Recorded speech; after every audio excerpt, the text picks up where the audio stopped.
Good afternoon, and thank you everyone for joining us today. I'm Brandy Terrell, Deputy Chief of Staff at the Veterans Benefits Administration, and it is my pleasure to welcome you to the first ever VA Benefits Progress and Results webcast. This will be the first in a series of quarterly events to directly connect with veterans and your families, American citizens and taxpayers, congressional members and their staffs, VA and VBA employees, veteran service organizations, post-9/11 veteran service groups, state directors of Veterans Affairs, county veteran service officers, and any other partners or veteran supporters who may have joined us today. We take seriously the commitment we have to the American taxpayers who fund the programs that support our veterans. We partner with the VSOs and collaborate with Congress, who provides oversight. This call is a chance to bring everybody together to discuss progress, accomplishments, challenges, and the way forward. If you experience any technical difficulties, just hit the refresh button and the video should reload. So let's get started. I'd now like to introduce our Undersecretary for Benefits, Dr. Paul Lawrence. Dr. Lawrence came aboard as Undersecretary in May 2018. He's an Army veteran from an Army family, an economist by training, and he has 30 years of private sector experience. Without further ado, I'll turn it over to Dr. Lawrence. Thank you, Brandy, for that introduction. Hello, everyone, and thanks for joining today. Let's jump in. Here's our agenda today, and during our time together, we'll accomplish 5 things. First, I'll explain VBA results in FY 2018. Then I'll explain the benefits we delivered to our veterans, describe the engagement we've had with our veterans, describe some of the challenges we've dealt with in FY18, and finally, I'll answer a few questions that we received in advance. VBA is one of 3 administrations in the VA. There's the Veterans Health Administration, which runs the hospitals. There's the National Cemetery Administration, which maintains the cemeteries, and then there's VBA. We provide benefits and services to veterans in post-service life. You can see our mission statement at the top of the slide. We have over 23,500 employees, more than half of whom are veterans. We have 56 regional offices and 39 other special processing and call centers. And in FY18, we distributed $104 billion in benefits to veterans and their families. We have 8 lines of business. We have 8 lines of business, and I'm going to provide highlights for each of these except for the Office of Transition and Economic Development in the last year. The Office of Transition and Economic Development is new and it's in startup mode, and I'll provide more about that in future webcasts. First, compensation. Compensation is the monthly benefit to compensate veterans who've been disabled in military service. Let me call your attention to some of the points on this chart. In FY18, we served 4.7 million veterans and paid nearly $79 billion in compensation benefits, more than last year. We completed the same number of claims, but as you can see in the average days to complete, they were done faster. The issues per claim increased. Let me explain what I mean by this. If you hurt your back and filed a claim, that's 1 issue per claim. If you hurt your back and your knee and filed a claim, that's 2 issues per claim. So when issues per claim increase from 4.8 to 5.1, claims are getting more complex. So the net of our work in compensation is we completed the same amount of claims, but they are more complex. In addition, we did them faster with slightly higher quality. Appeals exist for veterans who disagree with the decision made on their claim. First, let me draw your attention to the left side chart. VBA appeals inventory is down 47,000 from last year. This is a tremendous accomplishment by our VBA appeals team, especially given the fact that they're also preparing for the implementation of the Appeals Modernization Act next year. It is our plan to resolve all the appeals we received before the Appeals Modernization Act, which we call legacy appeals, by the end of 2020. So if you turn your attention to the right side charts, over 52,000 veterans have opted into RAMP, which is an early introduction to the new appeal structure. They are waiting an average of 108 days for a decision. This is a huge improvement for veterans over the old appeal process. The Board of Veterans Appeals decides appeals that are elevated beyond VBA, and we work closely with them. They are happy to report, and I'm happy to share, that they completed 85,000 decisions in FY18, a historic record and 62% more than last year. We offer pensions to our low-income veterans and surviving spouses.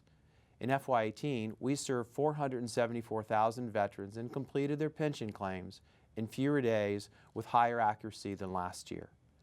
We also implemented extensive regulation updates this year to establish limitations and provisions to the program to maintain integrity for veterans.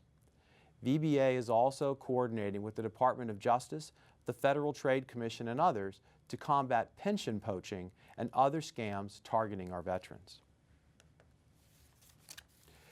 We appoint fiduciaries for beneficiaries who are unable to manage their VA benefits on their own. We had over 176,000 fiduciaries helping our veterans in FY18. We conducted 94,000 field exams. Field exams matter because we go to the homes of these vulnerable veterans and check on their well-being. Here again, we implemented regulation updates to protect veterans and make it easier for them to change or remove a fiduciary. Insurance provides coverage under 10 lines of life insurance protection for service members, veterans, and their families. This is especially important if you're service disabled because it can be harder to get coverage. In FY18, we provided $1.2 trillion in insurance coverage to nearly 6 million service members, veterans, and family members. If you've ever been in a situation where you've needed to file a claim for life insurance, you know it's a difficult time.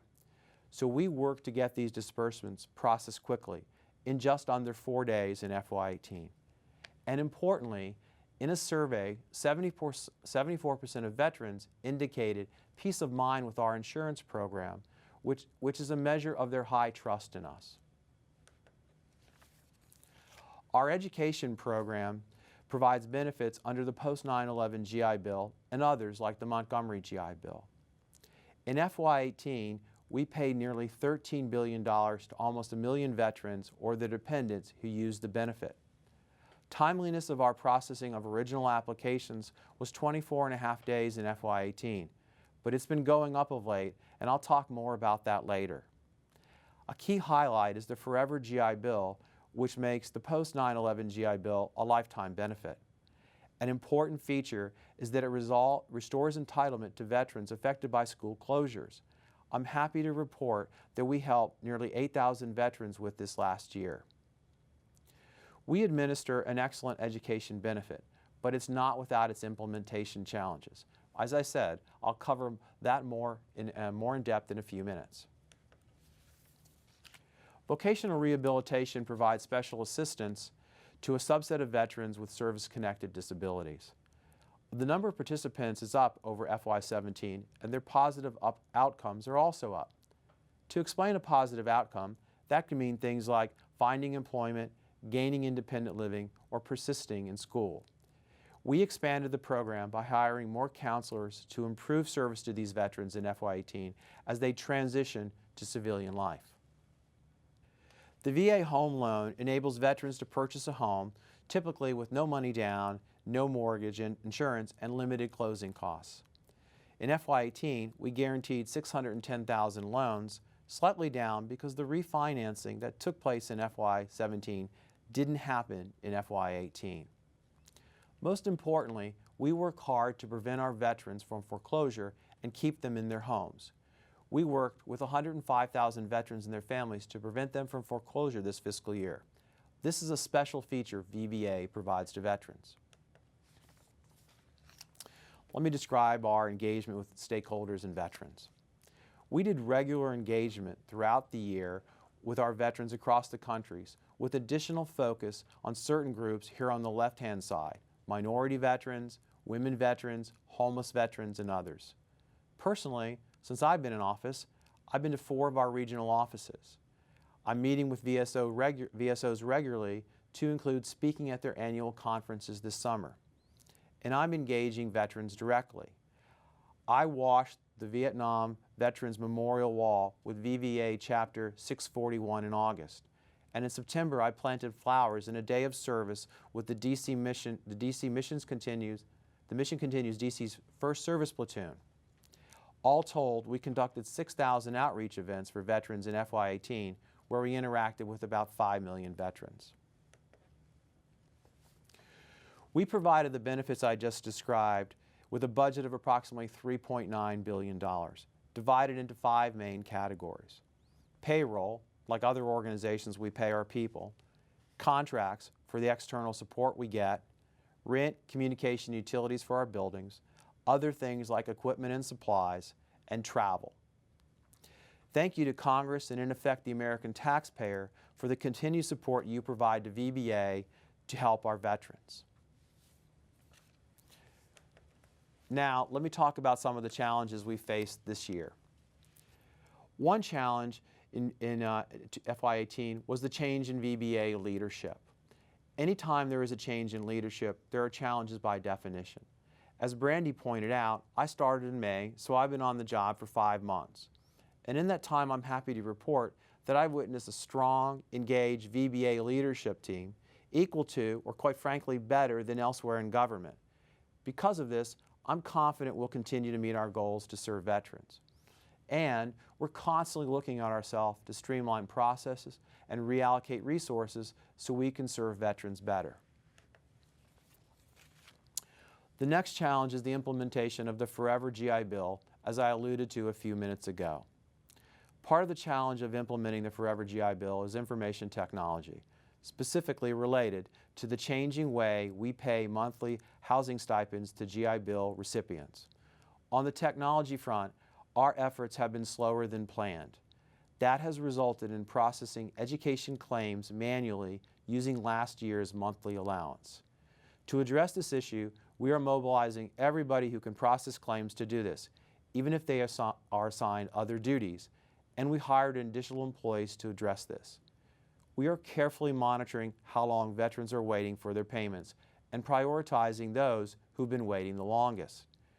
We understand the burden and hardship this places on our veterans. This is a top issue, and we are working it intensely.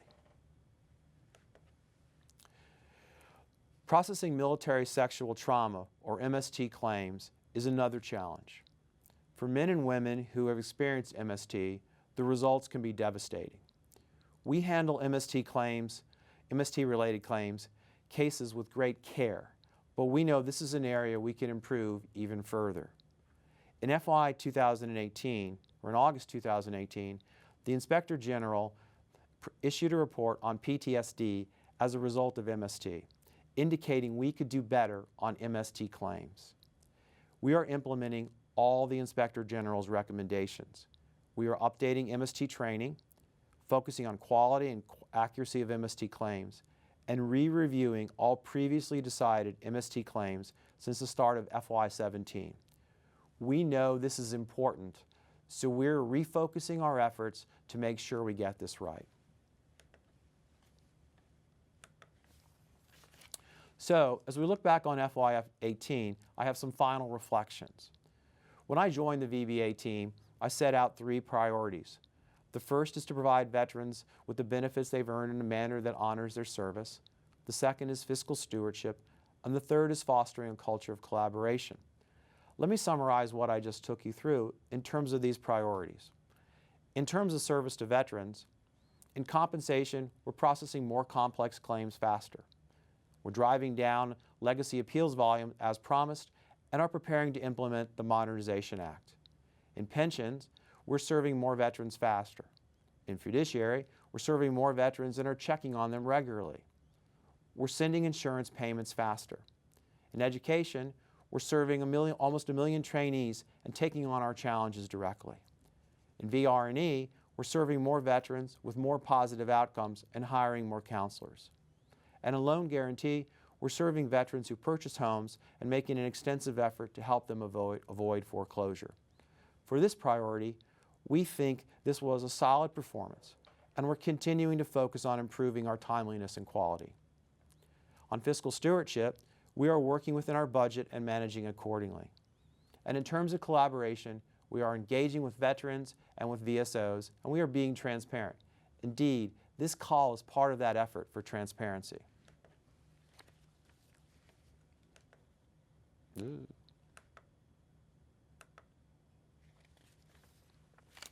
So what will we do in FY19? We will complete implementation of the Forever GI Bill.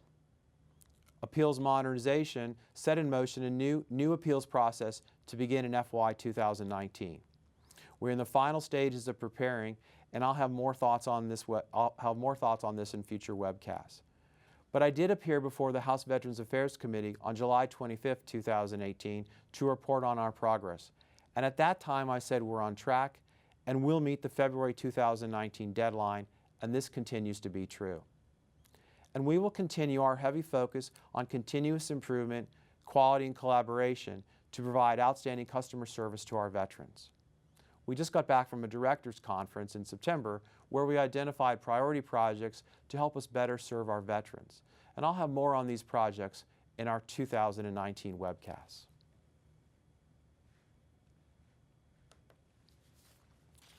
In preparation for this webcast, we received questions from many of you. From all the questions we received, we identified some themes to address now, and I'll answer those for you. The first question was, how can VBA and VSOs work better together to improve service to veterans? And this is something we've been thinking about throughout the summer.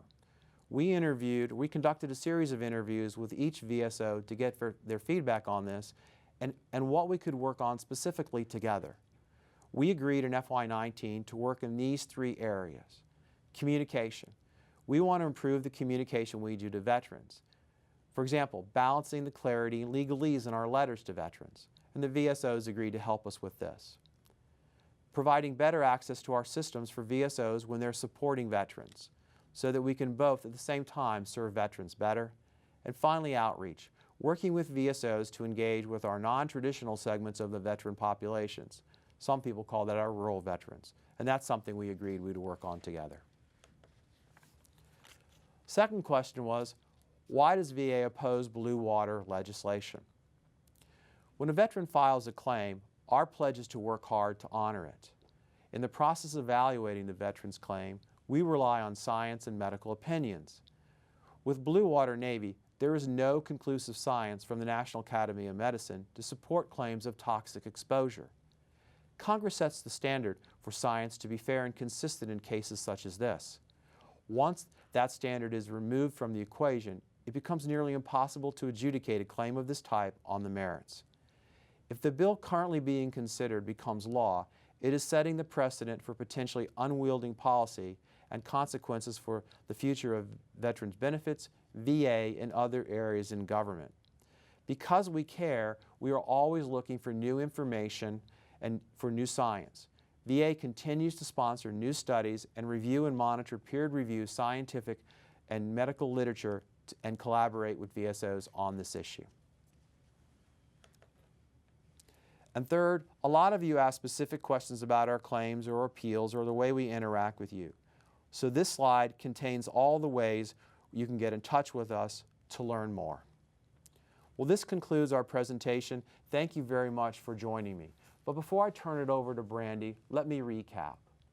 The purpose of this webcast was to demonstrate what we're doing with your money and your trust. And as I tried to describe, every day we're doing tremendous things for veterans. But like everyone else, we know we can improve, and we're doing that. But from my perspective, there were many things that went well at VBA in FY18, and that's what I wanted to leave you with today. Brandy? Thank you, Dr. Lawrence. This completes the Fiscal Year 2018 VA Benefits, Progress, and Results webcast. A recording of today's presentation will be available at benefits.va.gov/stakeholder. For VA customer service, you may call 1-800-827-1000. To learn more about VA benefits, please visit www.benefits.va.gov. The next webcast will take place on January 15, 2019 at 2 p.m. That concludes our call today. Thank you again, everyone. We are glad you were all able to join us today, and we look forward to the next time.